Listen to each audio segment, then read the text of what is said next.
Morning. Welcome to today's One Voice press conference for the wildfires and the windstorms that are impacting LA County. We welcome you. Run of show for today. We have speakers. There's a speakers list. Please help yourselves to one of those. After that, we will segue to question and answer with members of the press. Allow me to introduce to you our first speaker, Los Angeles County Chair of the Board of Supervisors, Catherine Barger. Thank you, Helen. Thank you for joining us here today. Earlier this week, the Los Angeles County Board of Supervisors declared today, January 9th, a day of mourning in solidarity with the federal government in honor of the passing of former President James Earl Carter. Ironically, today is turned into a day of mourning for more reasons than the one as we mourn the loss of lives and property across our county. While we are still facing significant threats, I am hopeful that the tide is turning. Thank you, Chief Maroney. Thank you, Chief Crowley. Yesterday afternoon, as the winds died down, we saw the return of aerial drops and aerial firefighting, a truly, truly welcome sight. First and foremost, I want to assure our residents in Los Angeles County that the City of LA and the county are working hard and working hand in hand to bring every resource available to the table. Last night, the county opened the Pomona Fairplex as an additional shelter for those evacuating and those who have suffered losses. The Fairplex will also continue to take in large animals that are in need of a home. The county is working to harness and utilize the incredible outpouring of generosity from individuals, nonprofits, and companies that want to help. We have heard that many companies like Airbnb, Uber, and Lyft are offering free or subsidized services for those impacted by the fires in Los Angeles County. The county will be sharing all of these resources through our recovery.lacounty.gov website. In addition, the state has activated CAL FIRE Management Team 3 and assigned them to the Eaton Canyon incident.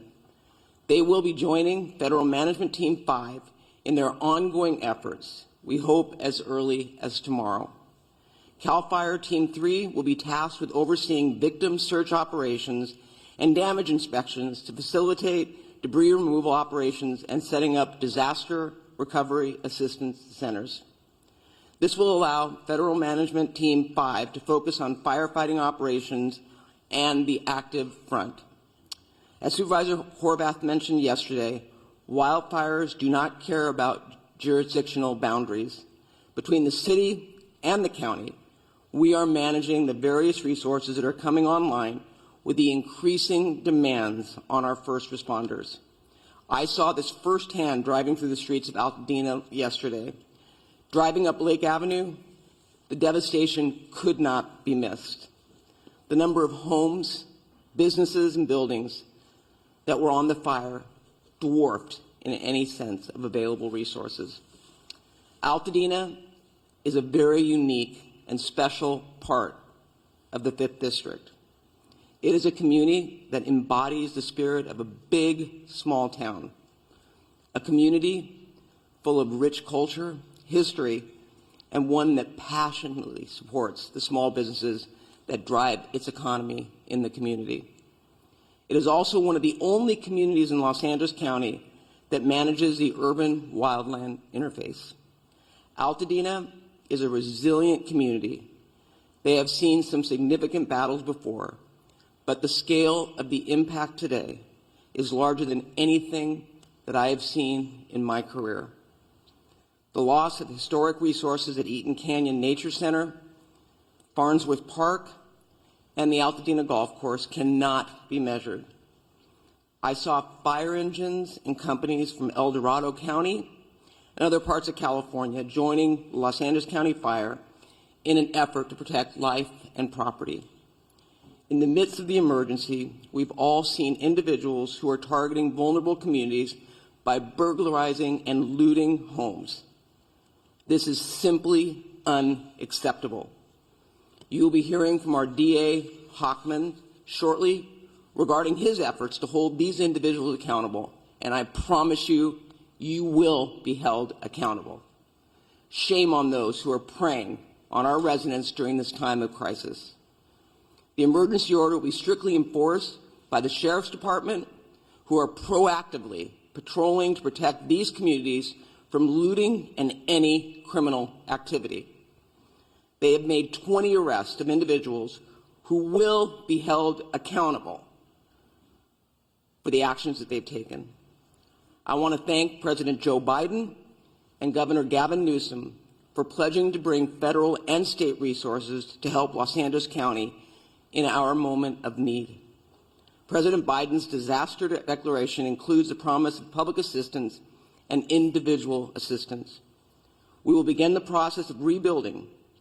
We will have critical resources available to ensure the residents of our communities are not fighting these battles alone. I intend to bring in a motion with Supervisor Horvath as my co-chair or co-author to ratify the county's emergency proclamation at the next Board of Supervisors meeting. Make no mistake, this board and this county will continue to do everything in our power to ensure the safety of our residents as we look forward to the path of recovery. With that, I would like to introduce Supervisor Lindsay Horvath.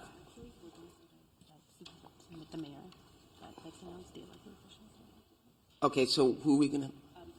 Mayor Bass. I'd like to introduce LA City Mayor Bass. Thank you, Supervisor. One voice, that is the way we speak, and that is the way we stand here united. Los Angeles will stand united and stand strong. So first of all, my thoughts are with the thousands of Angelenos who are impacted by this emergency, as more Angelenos were forced to make the terrifying decision to evacuate. Our priorities, of course, are to keep Angelenos safe and to protect homes. The winds continue to be of a historic nature and a key factor of this firestorm. For much of Tuesday, the unprecedented winds prevented air operations to continue. However, as of yesterday, the winds have allowed for air operations, and that has enabled significant progress against the fires in Hollywood and Studio City last night. And as of 7:30 this morning, evacuation orders in Hollywood have been lifted. Angelenos cooperated. The community stood together. They evacuated, and Angelenos should continue to proceed with caution. Air operations are continuing rapidly in the Palisades, in Sylmar, and across our region. We continue to see our heroes from our LA firefighters and from personnel, families, neighbors from across the county and the state. We thank you. However, we continue to confront a big one-level firestorm. Historic winds and extensive drought have created a perfect storm that has driven people from their homes and have taken people's homes, and that has taken people's lives. I've been in the fire zones, and you can see how fast and devastating these wind-driven fires are. I know people from all over the nation are asking how they can help. So here are two essential ways. First of all, support the California Community Foundation Wildlife Recovery Fund at calfund.org, and support the Los Angeles Fire Department Foundation at supportlafd.org.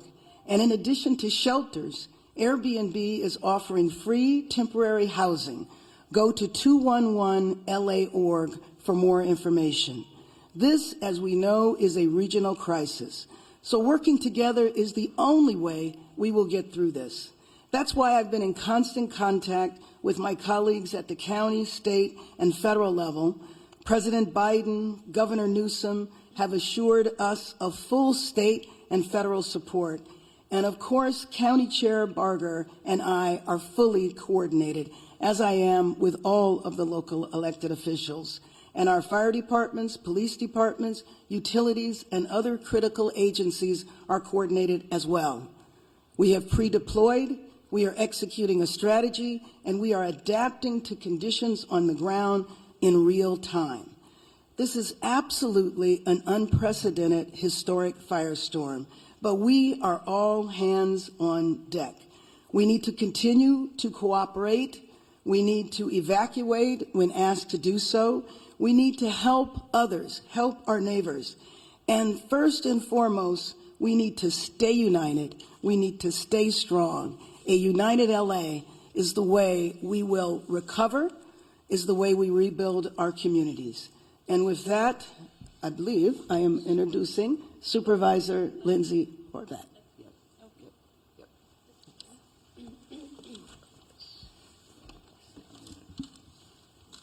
Good morning. The strength and resilience of Los Angeles County is more than anything we are seeing on the ground.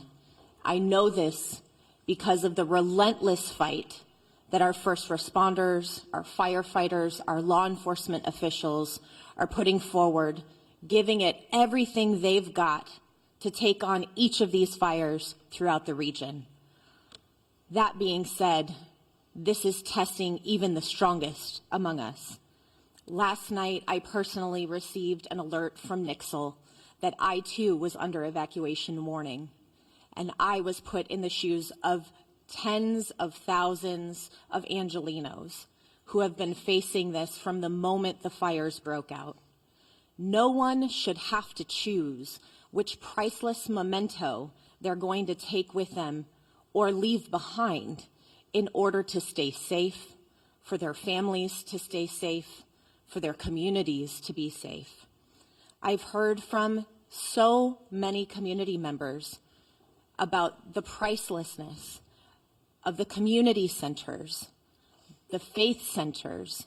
I know that in the Palisades alone, there are more than 20,000 Jewish community members, and I was contacted by the Jewish Federation and the work that they are doing throughout the region to support the Jewish community. We've heard with the Eaton fire, the loss of so many faith centers throughout the Palisades fire and so much more.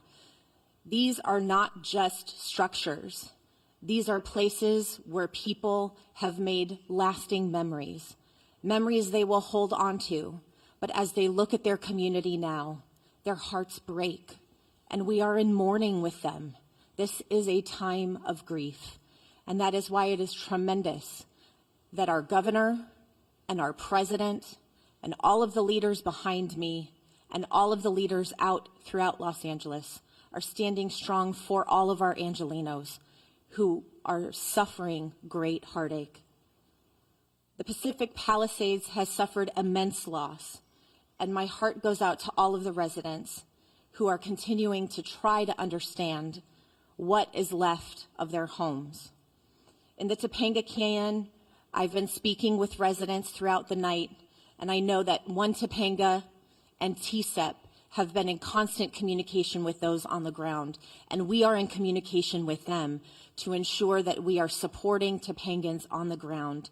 I know there's this morning a fire active behind the lumber yard, and the chief has personally deployed resources to ensure that we are actively fighting the fires in Topanga. Topanga Canyon is a treasure, and we are fighting to protect it. Sunset Mesa, when you look at what is left, is heartbreaking. The community members of Malibu and Santa Monica, which last night declared a curfew, because of the tragedy that they're experiencing on top of the fire, people trying to take advantage of this crisis. It's absolutely unacceptable, and we will all stand together to keep each and every neighborhood safe. The Hollywood Hills, my heart broke with you last night. I am grateful for the swift work and the aerial assault that took place in order to protect our Hollywood Hills quickly. When you saw a home go up in flames in Studio City, you wondered if that was going to be the next outburst. The residents of Studio City, we stand with you. And in Sylmar, we have at least achieved some containment of the Hearst fire, but we have a long way to go, and we are watching and standing with you.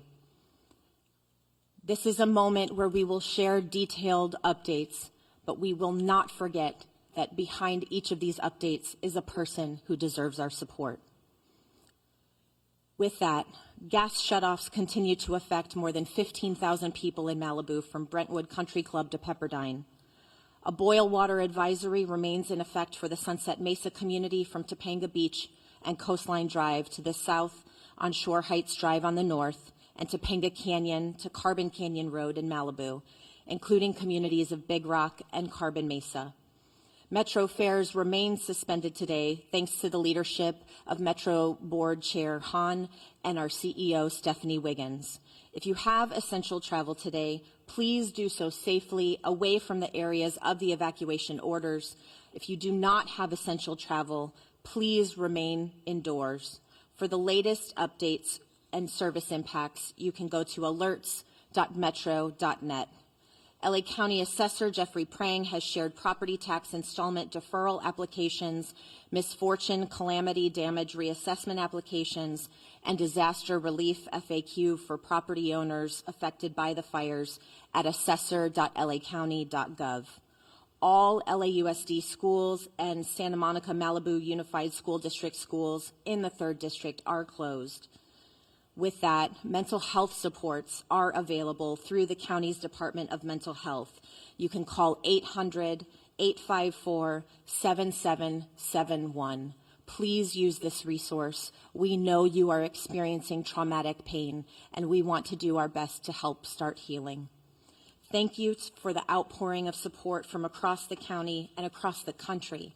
Emergency Network LA is coordinating volunteers and support through enla.org.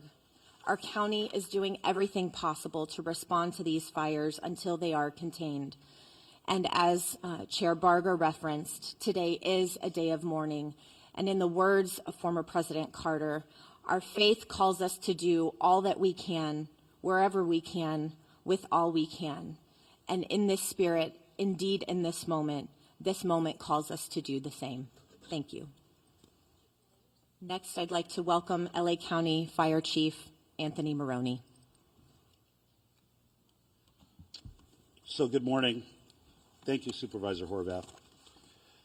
I will be providing an Eaton Fire update in addition to a Region 1 update.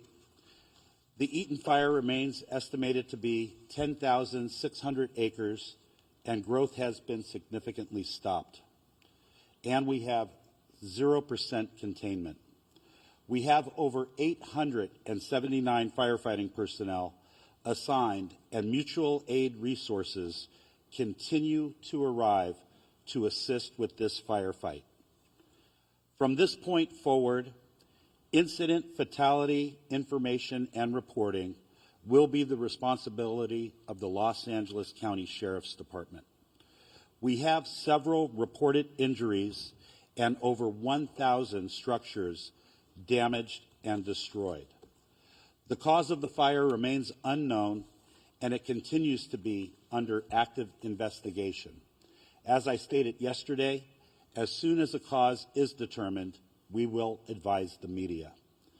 The Lydia fire that started yesterday in Acton has been 40% contained, and forward progress has been stopped. It is limited to 348 acres. The number of resources assigned to this fire siege event has increased significantly, and we have a much better posture than we did on Tuesday and Wednesday. Out-of-state resources continue to arrive in Los Angeles County and City, and we are appreciative to our fire partners from throughout the Western United States for providing assistance to Los Angeles County in our time of need. Regarding the current red flag warning, the National Weather Service predicts the warning will remain in effect for Los Angeles County and the majority of Ventura County through Friday. I would like to also acknowledge the presence of Dr. Lori Moore Merrill from the U.S. Fire Administration, who flew out with her team from Washington, D.C. last night to be with Fire Chief Crowley and I so they could witness firsthand the challenges and the devastation that have resulted. Lastly, I want to acknowledge the tireless efforts of my LA County Fire Department personnel, both on the front lines and those behind the scenes, who continuously place themselves in harm's way to protect residents and property in our great county of Los Angeles. Thank you for always being there, and continue to be safe as they take care of themselves, those around them, and the people we serve and protect. Thank you, and I'd now like to invite up Fire Chief Kristen Crowley of the Los Angeles Fire Department.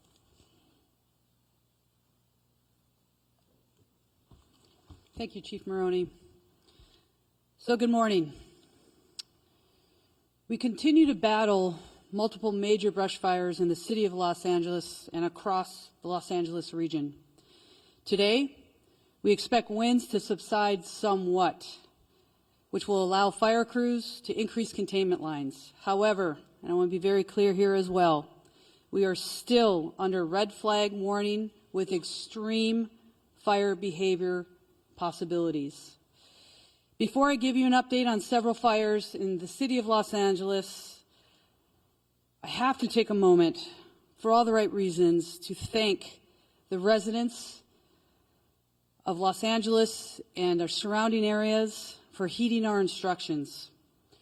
Today, it is absolutely imperative that as we move into day 3 of this firestorm, all members of our Los Angeles community maintain vigilance.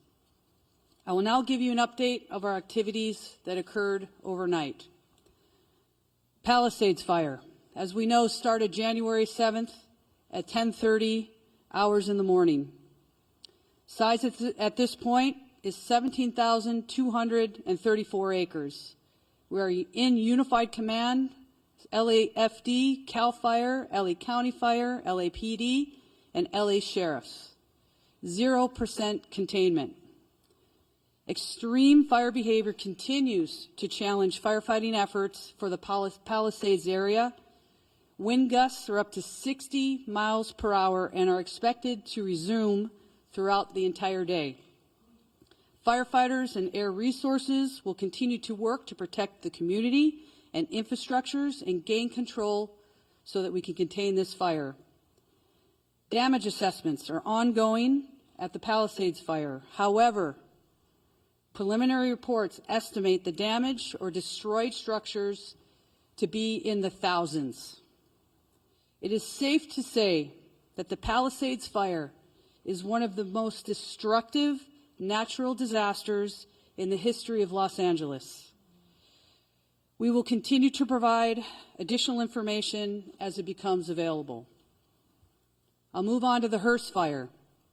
January 7th start. The size, 855 acres. We're unified in command, LAFD, United States Fire Service, Angeles National Forest, and LAPD. 0% containment. Firefighters held the fire within a planned containment area and are successful, and we have established a perimeter. Crews were able to get a handle on a few of the flare-ups over the night.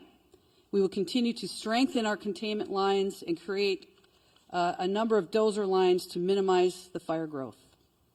Next, Woodley fire started on January 8th. The size, 30 acres.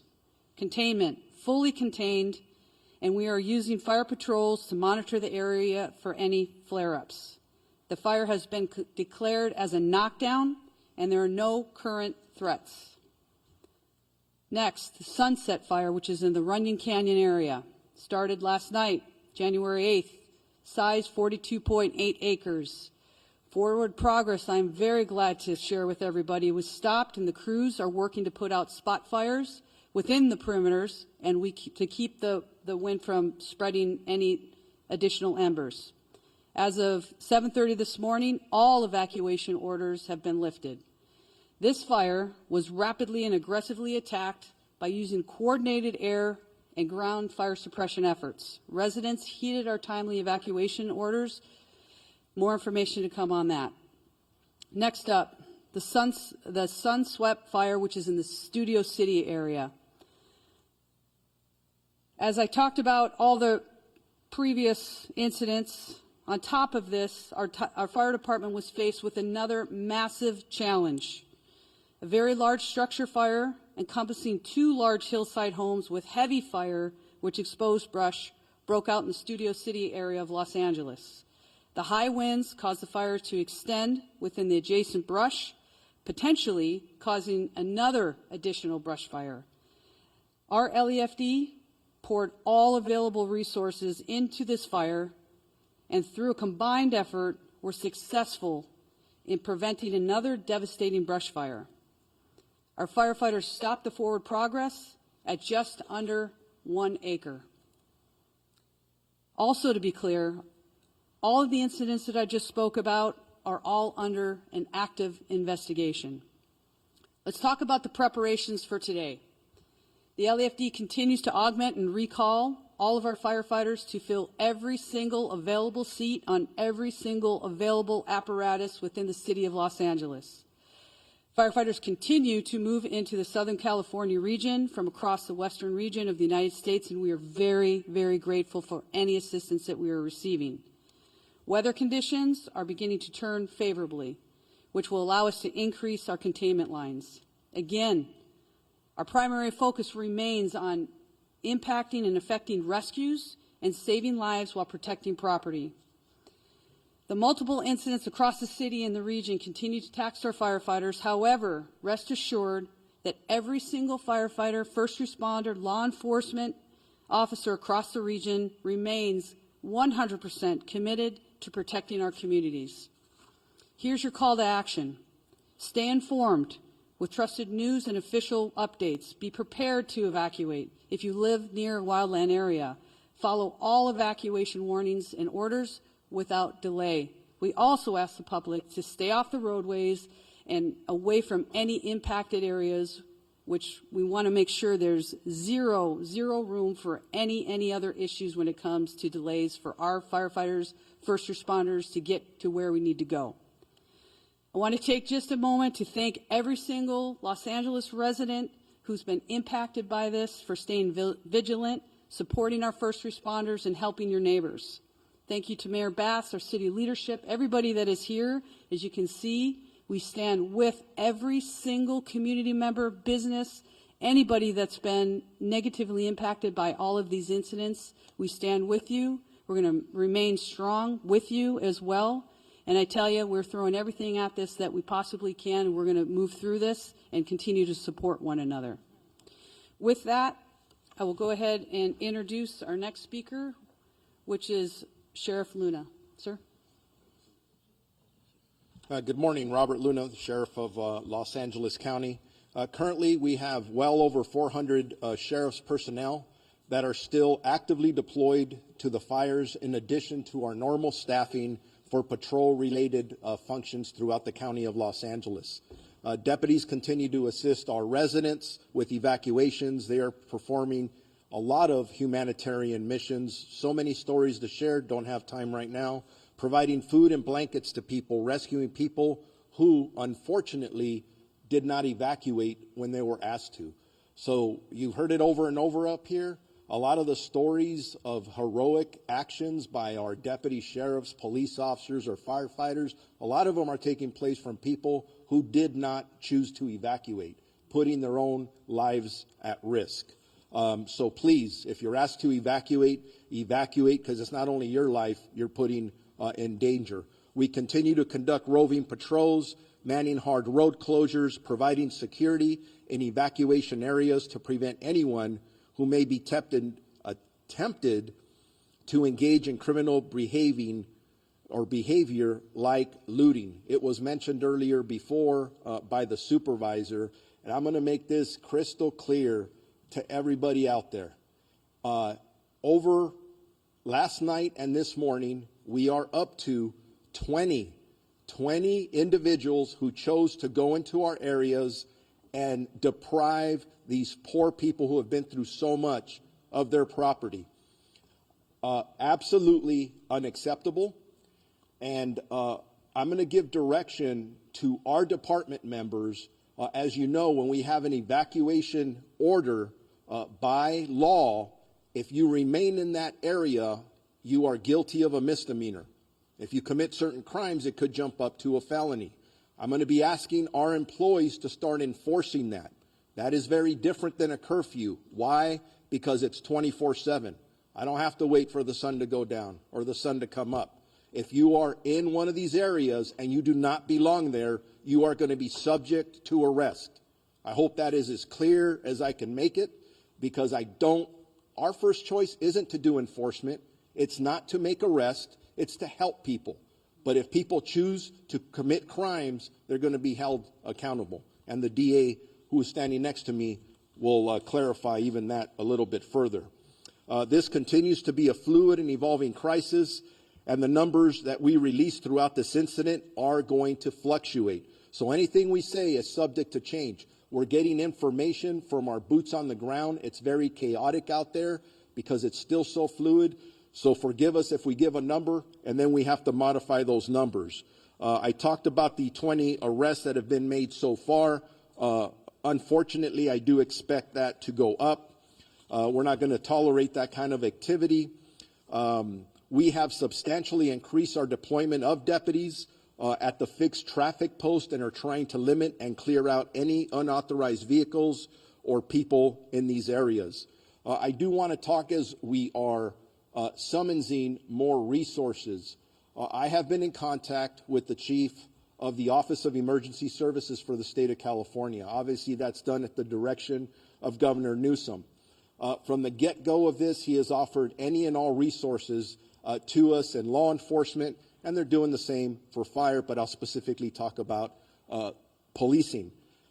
The California National Guard is on standby at our direction, specifically my direction, and we, along with my partner Jim McDonnell at the LAPD, are currently in discussions if we are going to need them or how we would deploy them as the hours go on. So stand by for that information as the hours tick on.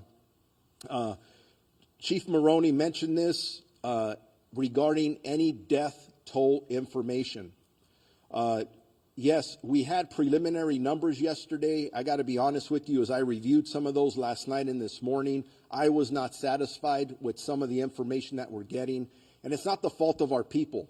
The people that are working under very difficult conditions are doing their best to do what they need to do. At one point, we'll be able to do a more thorough search of these impacted areas. Some of them look like a bomb was dropped in them, where we will be able to bring in canines and other things to help us hopefully not discover too many fatalities. That's our prayer. But this is a crisis, and we don't know what to expect, but we're ready for everything. So all information, at least on the county side of this equation, we're working with our coroner's office. We'll figure out those numbers. So be patient with us when you ask us about death toll numbers. Right now, frankly, we don't know yet. We eventually will. Evacuations overall for Palisades, Eaton, Hearst, and Lydia fires. The number in both county and city areas, evacuation orders are impacting 179,783 residents. That's nearly 180,000 people in Los Angeles County that are currently under evacuation orders, with another close to 200,000 residents that are under evacuation warnings. I cannot emphasize enough that I urge residents that are asked to evacuate to follow our warnings. I gave some examples earlier. I'm going out through my staff, hey, give me some stories where our deputies are just constantly putting their life on the line, and in every example I'm given is as a result of somebody who chose not to evacuate. I don't want to tell those stories anymore. I don't want to give stories of our first responders being injured, specifically our communities being injured. Please, if you're told to evacuate, evacuate. Two of our sheriff's substations are out of power, running on generators. That's both our Altadena and Crescentia Valley stations. They're right in the thick of things. They're engaged in all of the work that I've described. The issues of mutual aid. Will consistently evaluate and reevaluate the needs for more law enforcement personnel. But I can tell you I'm getting calls from all over this region, from other sheriffs and police chiefs. Everybody wants to help. And that's awesome. That's part of our profession. Very proud to be part of it. The last thing I'll say is, for any specific information regarding evacuation orders or warnings or any road closures, and there's a lot of them, please go to lacounty.gov/emergency. Thank you very much. And with that, I am going to introduce the Chief of the Los Angeles Police Department, Jim McDonald.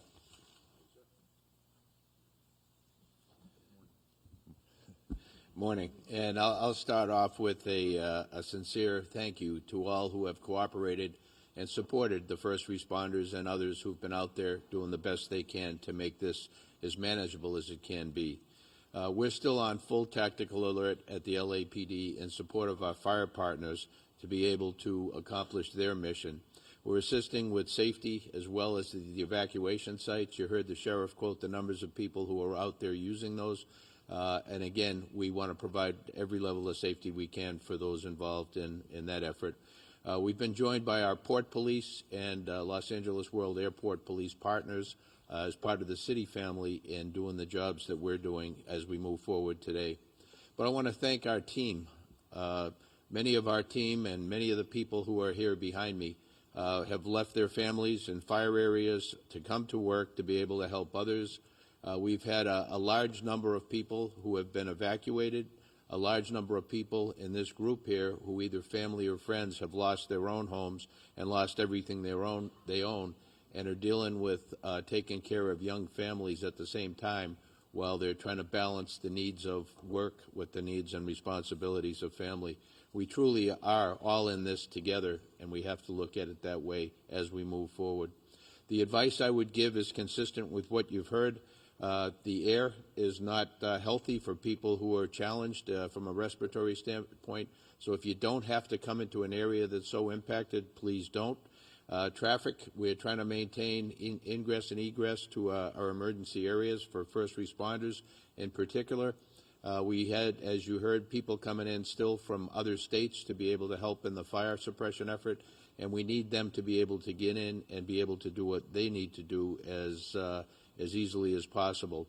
The evacuations, they will probably still continue as the winds pick up. So we want to be able to do that as effectively as we can. Again, I said thank you for the cooperation, but I ask for additional cooperation should the need arise as we move forward. This is anything but predictable. We're thankful for the wind conditions we have now and the ability for our fire partners to try and make up for lost time. To be able to put containment around several of our burn areas and to be able to move forward on that. But again, I just want to say that you've heard from, and you'll hear in a minute from the DA, but from the sheriff about our crime suppression efforts. For those who want to take advantage of others, we're there. We're going to be there, and we're going to be working to hold you accountable for what you're doing in that regard. But as this runs its course, fatigue will certainly become a significant factor for those who are both directly involved in the operation as well as members of our community. So again, we are very thankful for the people who are doing this on all of our behalf, but we need to stick together. We need to support each other, and this is a thing where morale is a big deal for both the community and all of our folks. So take care of each other out there, and let's do the best we can. Thank you. Now, I mentioned our DA Hochman. It's now my pleasure to introduce the newly elected District Attorney of Los Angeles County, Nathan Hochman.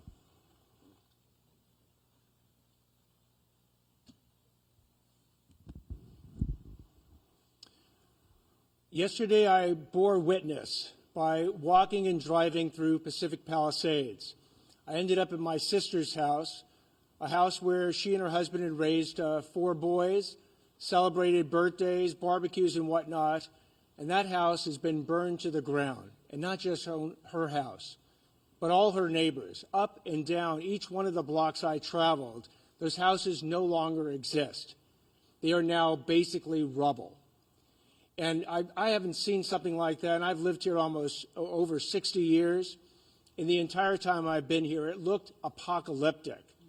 Not since the 1990s, when Los Angeles was hit with the fires, the flood, the earthquake, and the riots, have I seen such disaster occur here in our city. But like back then, Los Angeles has true grit.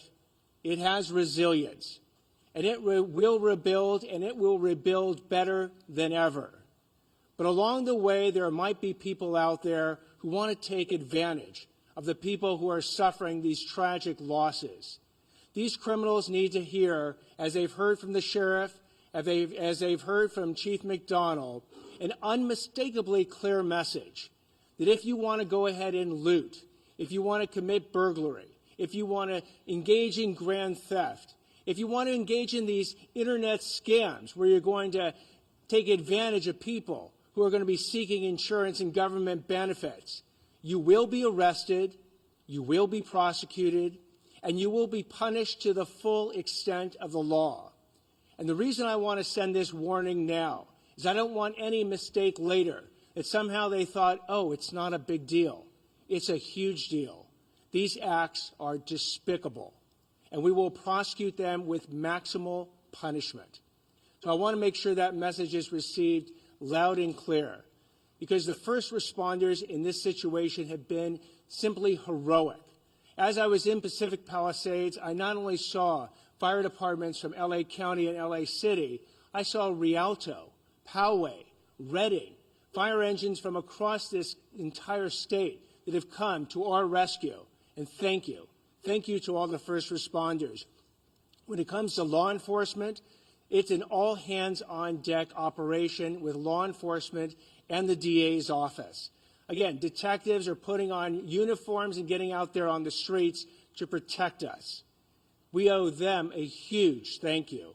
And from the DA's office, if we do get these cases, please be on notice that we are going to try and deter you from committing the crimes in the first place.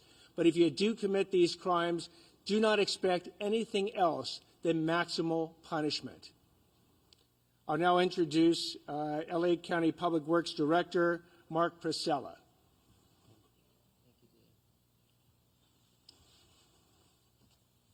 Good morning. As was stated, my name is Mark Pastrella. I'm the Director of the Los Angeles County Public Works Agency. First I want to say my heart, of course, goes out to everyone affected by the devastating event. I personally toured many of the areas yesterday and met with residents, and as everyone here has described, it's an absolute tragedy, including the life safety support system, our infrastructure that has been destroyed that supports life in these communities.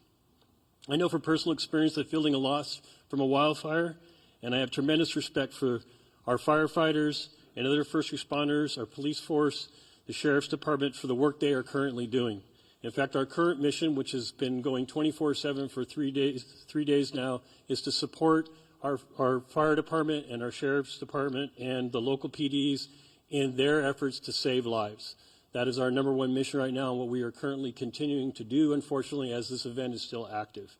We are also focusing on the inevitable recovery and repopulation of the areas that we will build back and build back strong.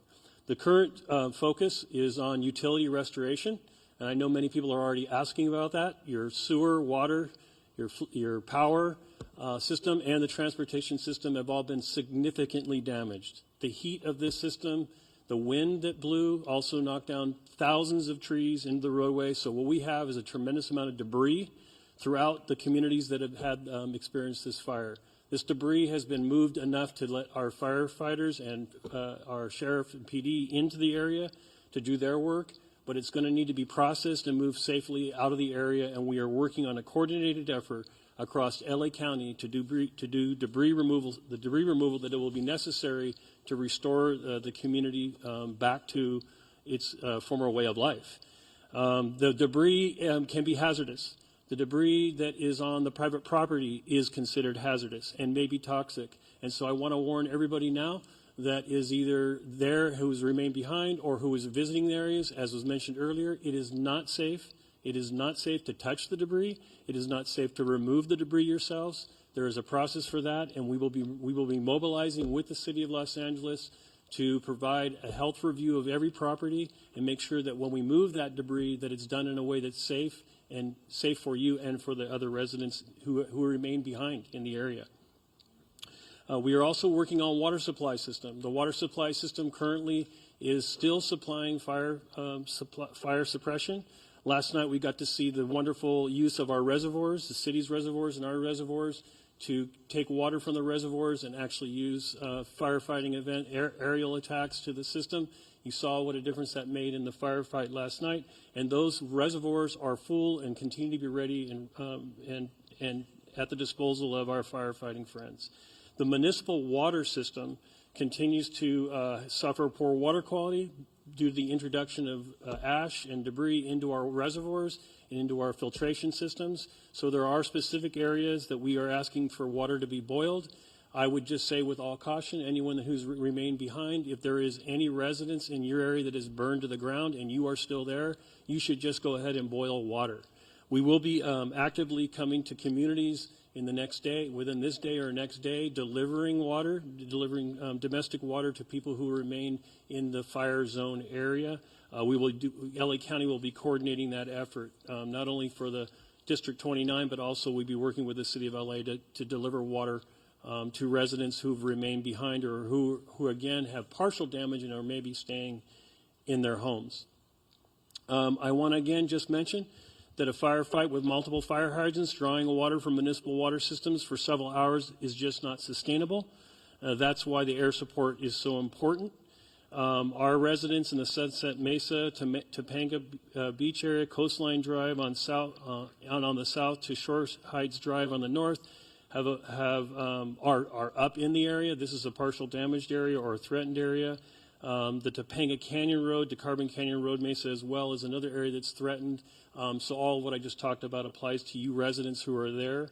Now what can we do? What can the public do? What you should be doing as we sort of still active fire. I will reiterate that it's extremely important to listen to the sheriff and to PD when you are asked to evacuate immediately. Do not hesitate.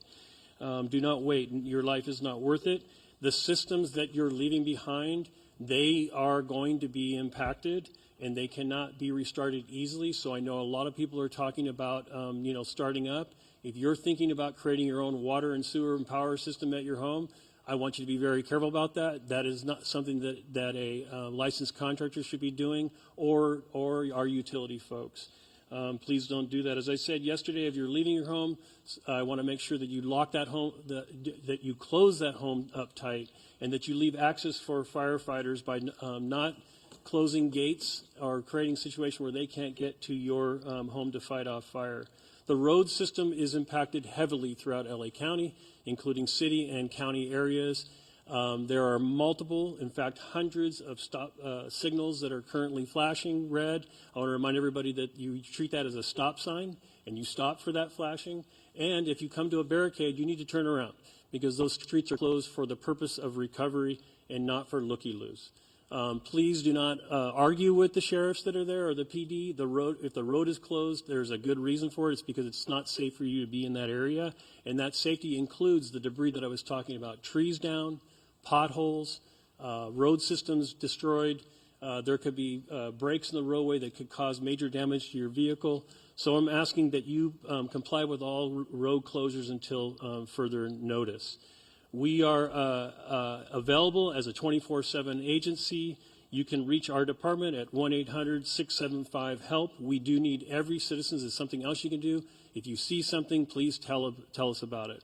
Whether it's a gas leak, whether it's a utility line down, if it's a signal that's not malfunctioning, if it's a sewer system leak, any of those things that keep our life safety system going, we need to know about them so we can catalog them and get to them.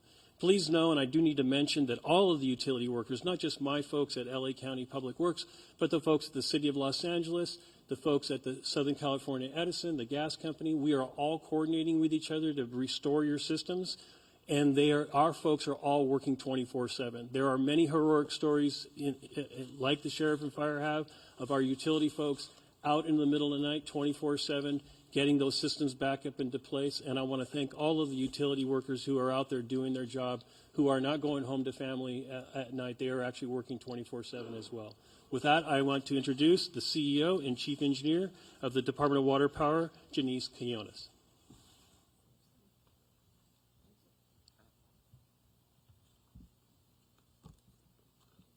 Good morning. I am Janice Quinones, CEO and Chief Engineer of LADWP. LADWP crews continue to work around the clock to restore power and support firefighting efforts.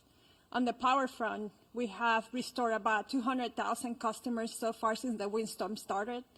And as of this morning, we have approximately 95,000 customers out.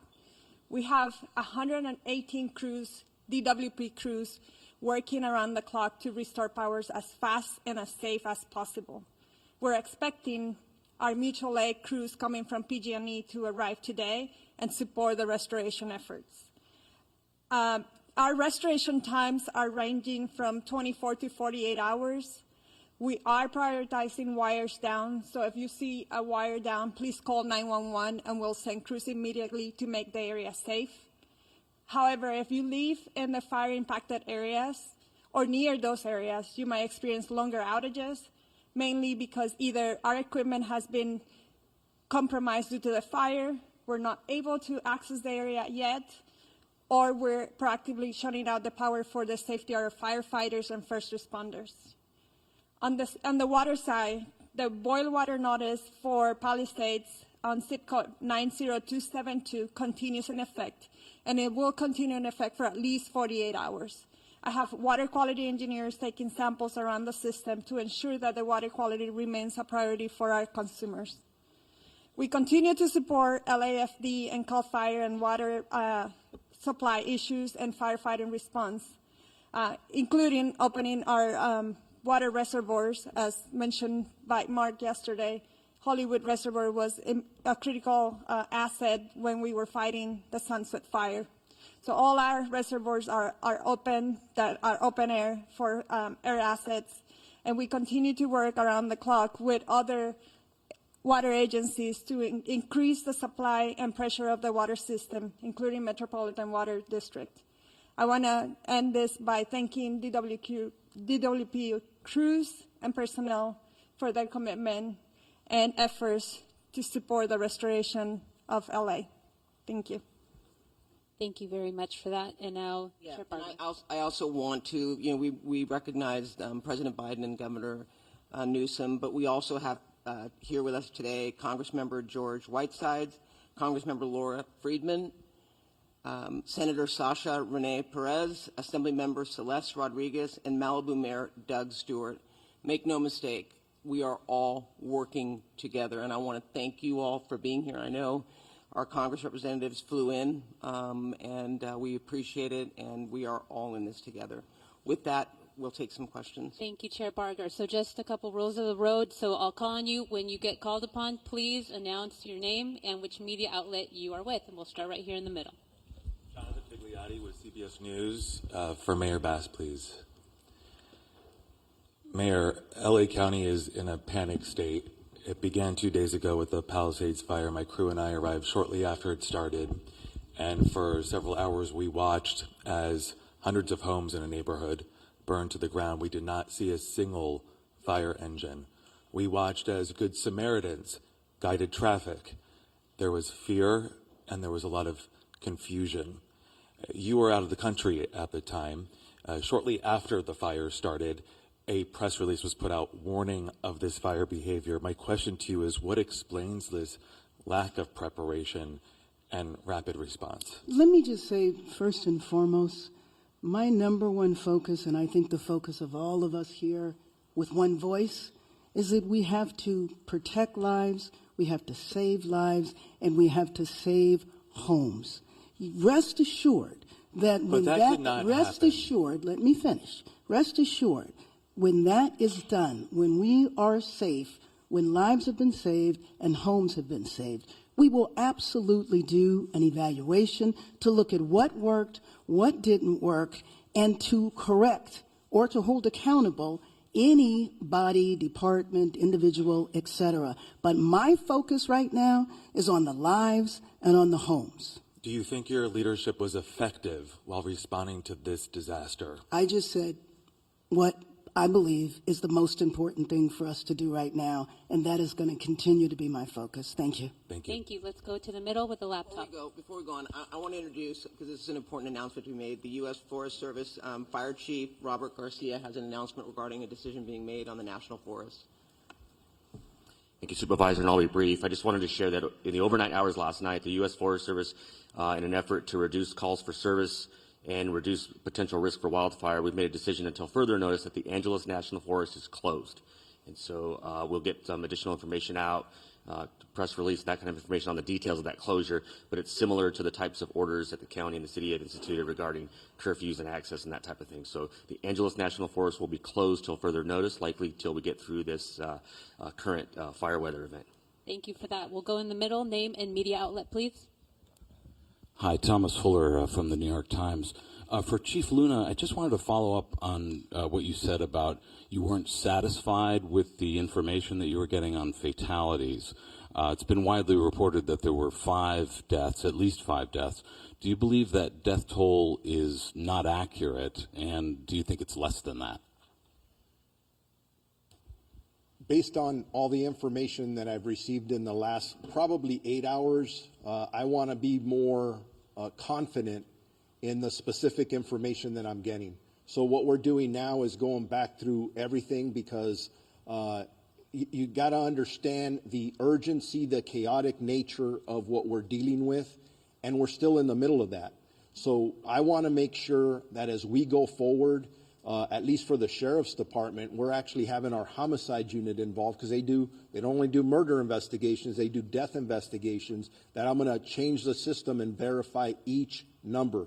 Because I don't care if it's just one, that's somebody's family. That's somebody we love and care for. So I want to make sure that's solid before we start presenting that information. Unfortunately, based on the preliminary information I've seen, at least in the two large fires that we're dealing with on each side of the county, unfortunately, I think the death toll will rise. I hope I'm wrong, but I think it's going to rise. Thank you for that. Let's go right over here in the front. Yeah, Josh Haskell, ABC 7 Eyewitness News. Mayor Bass, I've been on the fire lines the last 2 days. I've never seen firefighters this desperate. At fire hydrants, water not coming out, the pressure is so low, the number one tool that they use to fight these fires, not there. How frustrated are you about that? And also, I'm getting texts right now from the Palisades Highlands community. We're almost 48 hours after this fire started. There's not resources up there. The hydrants aren't working. Where's the National Guard? Where are miles and miles of water tenders? How are we addressing this? Well, first of all, you asked me, was I frustrated by this? Of course, because we all know that this has been an unprecedented event. We also know that fire hydrants are not constructed to deal with this type of massive devastation, and that the number one problem, especially on Wednesday, was the fact that we weren't able to do the air support because of the winds. And so, of course, I am absolutely frustrated by that. I am not sure that is correct, that there are no resources up there, but rest assured, as soon as we are done here, I will follow up on that. But those homes, the first day and a half, there were homes up there that had been protected by the fire. And then I went up there yesterday and there were that had been protected? That it basically had been saved. Obviously, the fire's moving different directions, but when I went up there yesterday, there were not a lot of resources. We drove around, and then I know that things got worse up there. I'm just wondering, now that we move 48 hours past, how are we addressing these water problems that are continuing, and is it acceptable that they continue? Well, let me just say that the water problems are a little better now because the winds are such that we can go up and have the air support. And you know that that was the reason that the devastation was so bad, the unprecedented wind, the strength of the wind, and the fact that the air support could not go up. And if Chief Crowley wants to talk to this, there have been many fires before where air support is not available, and we depend upon these ground resources and crews. Was there a plan in place for that, and did the resources get here quickly enough? And talk about an update to air support today. Right. So thank you for that question. As we know, and you heard all of the incidents that are occurring at this point. Palisades was the first brush fire that we were attacking at that moment. You talk about specific pre-deploying. We put resources in place, pre-deploying, knowing that the winds were coming. With that, when the fire did light and take off, rapid response. Very dynamic situation. Air to ground resources coordinating. Now with the winds, I don't think we can overstate that enough. There's no excuse in regard to the winds were too much, but the reality is the winds are so dynamic, and at that tipping point, when our resources, air resources were grounded, that changes our strategies and tactics. We called for the world in regard to the number of resources and what we needed, who we needed, immediate need. Every single resource that was available at that moment responded. You talked about 48 hours later, where are we now, right? Again, I already spoke on if we don't have water, we find water, we use water tenders, we draft water. The fire department, first responders, we're going to do everything in our absolute effort to do what we can do with what we've got. The good news is, with the wind subsiding, you're going to see water drops, you're going to see rotary, you're going to see fixed wings all day, unless something changes. Again, I did say 60-mile-an-hour wind gusts even today. So very, very dynamic situation. With that, also, you said about the other homes, no fire resources there. As winds change, our resources change, we redistribute, we move, and that's the dynamic situation that we are in, even in day 3. That's what I wanted to say about that. We'll Thank go you. right behind. Go ahead. Thank you very much. Madam Mayor, I have another question for you. Bob DeCastro over here from Good Day LA, Fox 11. Another issue, another concern about resources and in particular staffing as well. And we heard from firefighters even on the front lines expressing frustrations about, obviously it's a challenge right now. They're bringing in firefighters from all across the western region, but can you address the criticism now over the budget issue and the slashing, $17 million slashing I think of the budget? if you go back and look at the reductions that were made, there were no reductions that were made that would have impacted the situation that we were dealing with over the last couple of days. And More then there was a firefighters on the little front bit, line would have there not was a helped. little bit of confusion because money was allocated to be distributed later on, which was actually going to support salaries and other parts of the fire department that were distributed a little later. So I think it's most important to understand that we were in tough budgetary times, everybody knew that, but that the impact of our budget really did not impact what we've been going through over the last few days. Again, back to the unprecedented windstorm, wind at such ferocity that we haven't seen in years, is the context in which we were dealing with it. Thank you. Thank you. Let's go over here on this side. Did you have your hand up with the blue? Name and media outlet, please.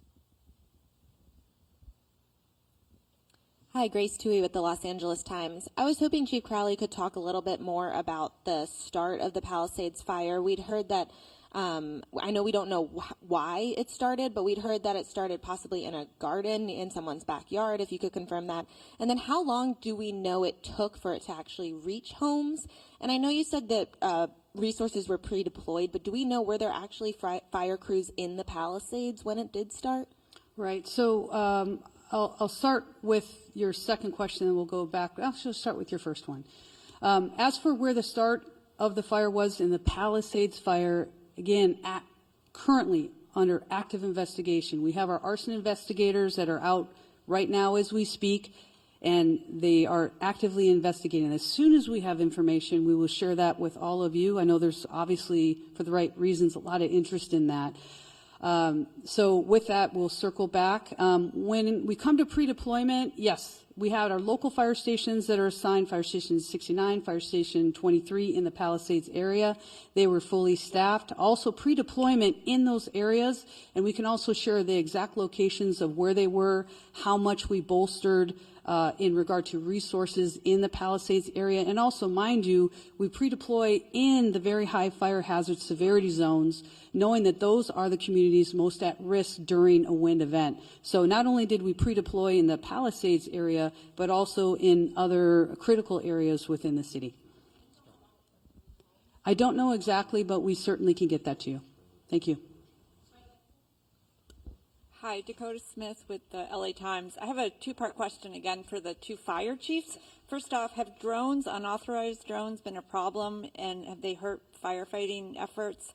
Secondly, in terms of the LAFD hydrants, Was there any scaling back of the inspection of those hydrants in the last year and did that affect the firefighting effort to Chief Crowley? Sure. Thanks. So as for your first question with the drones, I don't have any information on that, so I can't share anything with you on that. In regard to the hydrants, historically, January is our hydrant testing phase. What I can tell you is we work closely with the Department of Water and Power. Those hydrants themselves are DWP's hydrants. They're to service the fire department. We partner with DWP in regard to that testing. Now, the very dynamic situation of where we are currently with the wildland season, if you may, there was a decision to postpone. We did not, in regard to the January start date, we have all year to test them. And also, mind you, our local fire stations are every single day going up and down the streets and looking at our hydrants. If there's any damage to hydrants, we report those as well. We were just kicking off that time frame of the beginning of the year when we normally would. What we did was postpone that until, because of the call volume that we're dealing with, and we're working closely with DWP at that point. I don't think it negatively impacted our abilities in this specific area. Thank you. Thank you. And the third row there. David Zonizer with the Los Angeles Times. I have a two-part budget question. My first part is, can you talk about the reserve fund? Last year, there was a lot of concern that the reserve fund had fallen below 4% and was heading toward that 2.75 number that I think makes it difficult for the city to authorize spending. Do you know how low it has gotten at this point, and how quickly you're burning through the reserve? Do you want to go with your second question too? Sure. The second question is, do you have any concern about blowing through the reserve before the state and federal money will arrive? So let me just say that, as I said a few minutes ago, our number one priority right now is to save lives, to protect lives, to save homes. I'm not here to talk about the status of our budget. If you would like to do that on another occasion, that would be fine in terms of the reserve fund. I don't have those concerns right now, and I will say that after our first priority, then we will look back at everything that was done to do an evaluation to see what worked and what didn't work. Thank you. Thank you. We are over time. However, we will have one-on-one interviews. CAL FIRE wants to give an update on structures, et cetera, to get a clarification. I think it's important for you to highlight the numbers. Good morning. My name is Todd Hopkins. I'm one of the incident commanders for the CAL FIRE incident management teams. Of the thousands of structures, I just want to clarify, that have been destroyed, we get this initial intel from intel flights, and what they do is they pick up heat signatures, and we base off those heat signatures an estimate of what structures are destroyed. What I want to clarify is that a structure, it doesn't necessarily mean that it's a residential structure or a commercial structure. It could be a vehicle, it could be an outbuilding.